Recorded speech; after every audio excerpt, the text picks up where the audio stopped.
Et je vous dirai une expérience que j'ai vécue avec le Seigneur. Vous savez, c'est la première fois que je veux la dire. J'ai attendu que le pasteur soit là pour la dire. Et voilà, vous savez, c'est pas de mes habitudes. J'ai été trouver Jonathan. Et j'ai dit, Jonathan, je sais qu'il vient un jour du samedi. Et j'ai une espérance à dire et j'ai la cœur de la dire. Alléluia.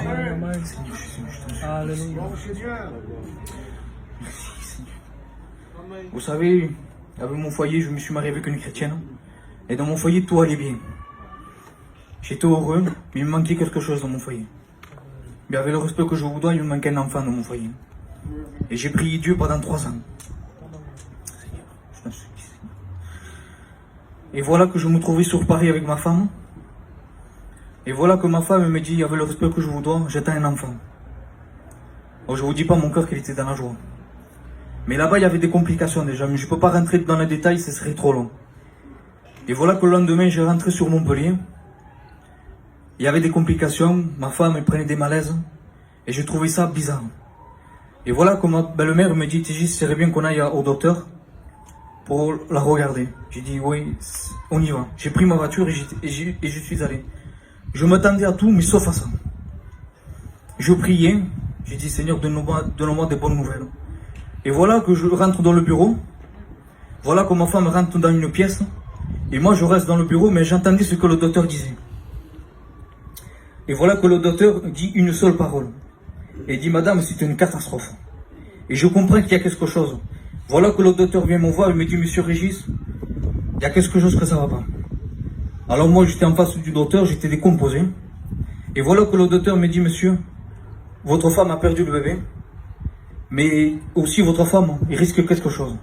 J'ai dit, monsieur, qu'est-ce qui se passe? Et il me dit, voilà, votre femme, elle a plus d'un litre de sang dans le ventre, mais il n'a même pas 1 heure à vivre.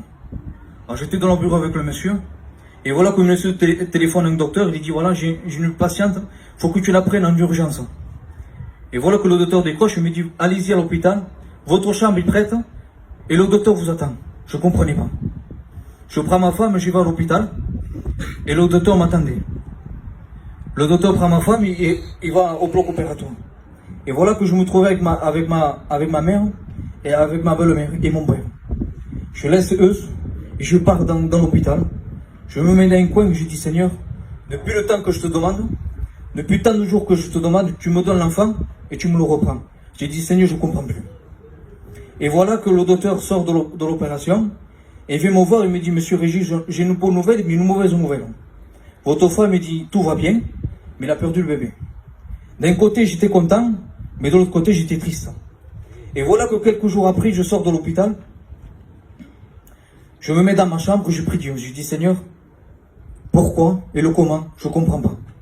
Et voilà ma prière, c'était quoi pendant quelques jours? Je dis, Seigneur, pourquoi et pourquoi? Et voilà que le Seigneur m'a répondu en me disant, je sais tout et je connais tout. J'ai dit, Seigneur, si toi tu me dis ça, tu m'en sors de quelque chose. J'ai dit, Seigneur, à partir d'aujourd'hui, je change ma prière. J'ai dit, Seigneur, tu me le donneras quand toi tu voudras. Amen. Seigneur, j'ai dit, toi tu sais comment je le veux maintenant. Mais toi, j'ai dit, Seigneur, toi dans le ciel, tu me le donneras quand toi tu voudras. Et voilà que quelques mois après, le serviteur est venu. Il a fait 2 jours de mission. Lui ne connaissait pas mon cas. Mais lui, avant de dire le message, il a raconté son témoignage. Moi, son témoignage, il disait pareil comme moi. Alors j'ai dit, Seigneur, s'il prêche, si tu veux que je me lève, fais un appel. Et voilà que le serviteur, il avait 2 messages. Il avait un message sur Abraham, sur le fils de la promesse, et un autre message. Et voilà que le frère a prêché sur la promesse. Et j'ai compris que le message était pour moi et pour mon foyer. Amen. Je me suis levé, le serviteur qui est là a prié pour mon foyer. En réalité, je demande pardon à mon frère, c'est pas lui qui a posé les mains sur mon foyer, c'est le Seigneur qui a posé les mains sur mon foyer. Et le Seigneur, 3 mois après, il m'a donné un enfant. Amen. Anissa Gafalanoyen.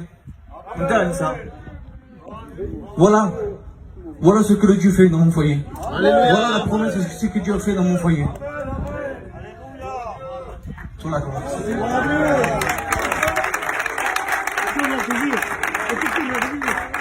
Voilà ce que Dieu a fait dans mon foyer. Je vais t'attendre la promesse de Dieu. J'en suis sûr que Dieu va le faire pour toi aussi. Alléluia. Parce que Dieu dit dans sa parole, si Dieu attarde, c'est comme tu chante.